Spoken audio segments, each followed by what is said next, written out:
Nag-uwi po ng parangal ang ilang mga programa ng Kapuso Network at ng GMA News TV sa katatapos lang na 2013 Catholic Mass Media Awards o CMMA. Kabilang po riyan ang aming programang State of the Nation. May report si Trisha Zafra. Sa pangalawang pagkakataon, ginawaran ng parangal ng Catholic Mass Media Awards ang State of the Nation with Jessica Soho ng GMA News TV. Ngayong taon, kinilala ng CMMA ang programa bilang Best News Program para sa coverage nito ng pagpili ng Santo Papa sa Vatican noong Marso. Inihatid ng State of the Nation ang pinakasariwang balita mula mismo sa St. Peter's Square. Isa sa mga nagiging topic nila dito ay ang security. Ipinakilala sa buong bansa ang bagong Santo Papa. Prima che il Vescovo Benedicto. Tinapanayam ang ilang taong nakadaupang palad ni Pope Francis. Describing word sa kanya, simple siya. Walang takot na tinalakay ang mga isyong kinakaharap ng simbahang Katolika. Noong 2011, tinanghal naman ng CMMA bilang Best News Magazine Show ang State of the Nation. Ang Best News Magazine Show ngayong taon iginawad sa Kapuso Mo, Jessica Soho ng GMA7. Pag nanonood ka ng Kapuso Mo, Jessica Soho, hindi ka lang naaaliw, hindi ka lang natututo, pero may mga napupulot ka rin magagandang aral.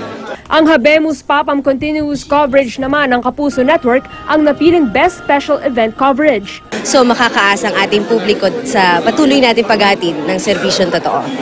Mula conclave hanggang election coverage, wagi pa rin ang Kapuso Network.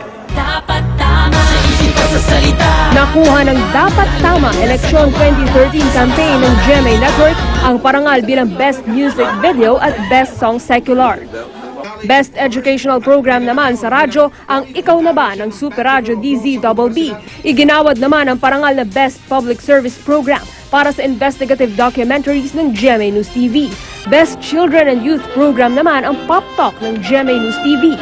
Para siyang pagtapik sa ating balikat, di ba? Parang hindi tayo dapat tumigil sa paggawa ng mabuti. Kinilala ring Best Drama Series o Program ang Bayan Ko ng News TV na kwento ng estado ng politika sa bansa.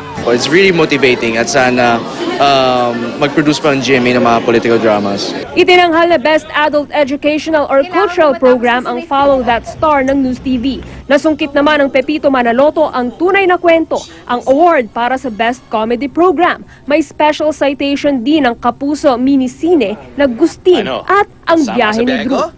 Kauna-unahan sa mass media ay katotohanan. Katotohanan na nagbibigay liwanag, no?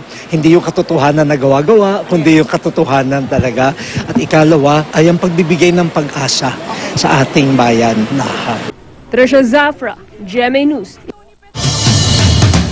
Sa ngalan po ng lahat ng bumubuo ng State of the Nation, gayon na rin po ng Kapuso Mo, Jessica Soho. Maraming salamat po sa CMMA para sa mga parangal na inyong ipinagkaloob sa aming mga programa.